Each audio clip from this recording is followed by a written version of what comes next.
निश्चित आहे, पण शास्त्र सांगते अन्नेन क्षणिका तृप्ती ज्ञाने तू यावत जीवम.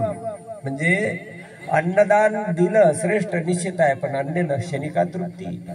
सकाळी तुम्ही किती सुग्रास भोजन घ्या, संध्याकाळी तुम्हाला भूक लागणारच आहे. क्षणिका तृप्ती. पण ज्ञाने तू यावत जीवन. ज्ञानदान जर झालं तर यावत जीवन ते आपल्याला तृप्ती करून देणार आहे. याच न्यायाने हे नामचिंतन जे घडवून आणून देणारे असतात ना, ते आपल्या जीवनाचं पोट कल्याण करून देणारे असतात.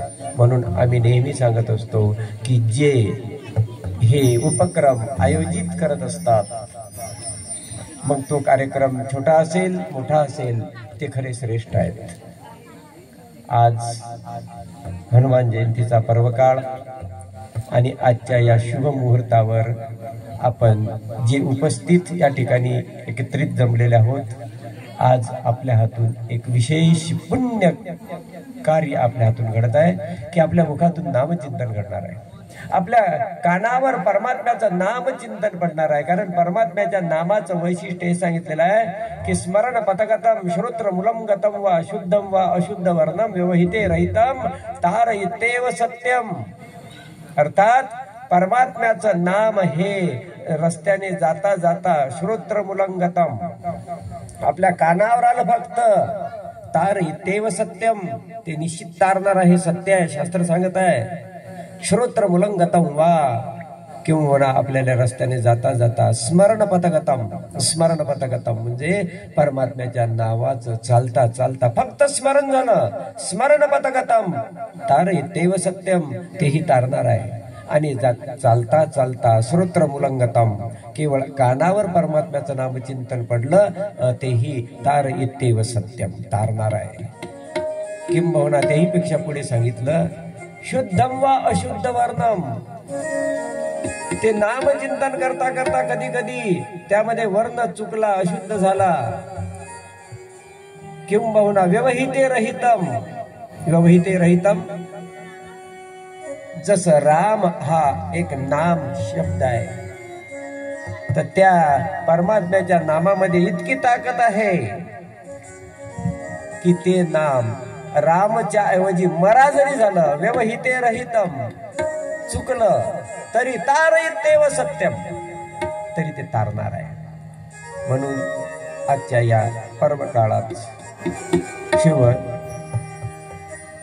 दिनी या ठिकाणी हरिभक्तीपरायण डॉक्टर रामजी शिंदे यांच्या माध्यमातून आपण नामचिंतनाचा हा आनंद घेत आहोत. आणि नामचिंतनाचा केवळ आनंदच नाही, आनंद तर देणार आहेच, तर जो कोणी नामचिंतन घेईल, तुका म्हणे गाजे वैकुंठी सोहळा याही भूमंडळा माझी कीर्ती. वैकुंठामध्ये वाट वैकुंठी पाहती भक्त काही पाय येती. वाट वैकुंठामध्ये पाहिली जाते की जे या पृथ्वी तलावर आयुष्यभर नामचिंतन करत आहेत.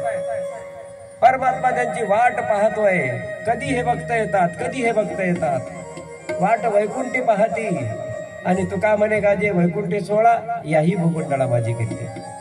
की जो परमात्म्याच्या नामचिंतनामध्ये दंग आहे, रंगलेला आहे, आनंद घेत आहे, त्याला याही भूमंडळामध्ये कीर्ती आहे आणि वरही त्याची वाट पाहिली जाते. असं हे नामचिंतन आहे. आणि पुन्हा एक वाक्य बोलेल की नामचिंतन करत असताना आनंद घ्यायचा आहे. नामचिंतन करतानाच आनंद घ्यायचा नाही, तर जीवनाचा आनंद घ्यायचा आहे संपूर्ण यावत जीवम. जोपर्यंत आपण जिवंत आहे तोपर्यंत फक्त एकच घ्यायचा आहे, आपल्याला आनंदच घ्यायचा आहे. का? मी काल बोलून गेलो, आपण आनंद स्वरूप परमात्म्याचे अंश आहोत ना. मग परिस्थिती तर येतच राहील.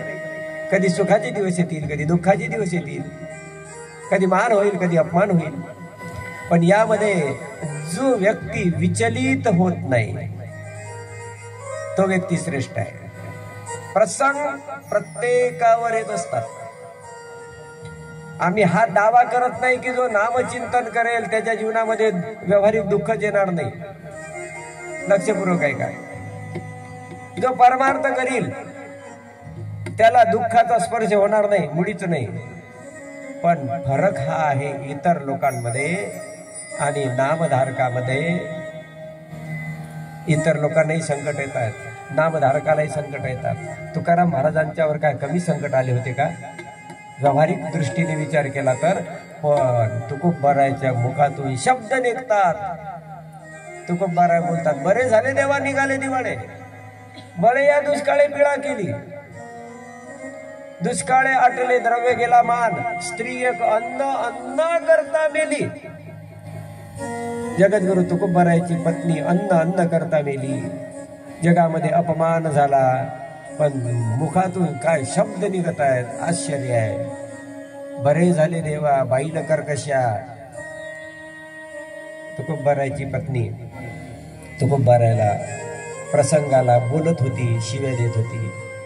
पण बरे तुकोबाराय बोलतात, बरं झालं देवा बाईल कर्कशा, बरी आहे दुर्दशा जगामध्ये. अरे समाजामध्ये जातो माझी दुर्दशा आहे, बरं झालं देवा, बरं झालं देवा, बरं झालं देवा. आपल्या मुखातून नाही निघत ना, ते निघालं पाहिजे. म्हणून एक ज्ञानोबारायची गोड ओवी सांगतो आपल्याला. बस याच्या जीवनामध्ये या ओवीचा अनुभव आला ना, तो श्रेष्ठ आहे. बस तेवढी ओवी, एकच ओवी अनुभव ना, एकच ओवी आपल्या डोक्यामध्ये ठेवा. सुखी संतोषान यावी,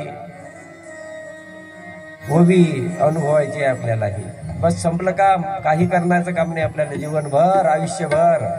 बस एकच काम करायचं आहे. सुखी संतोषान यावी, दुःखी विषा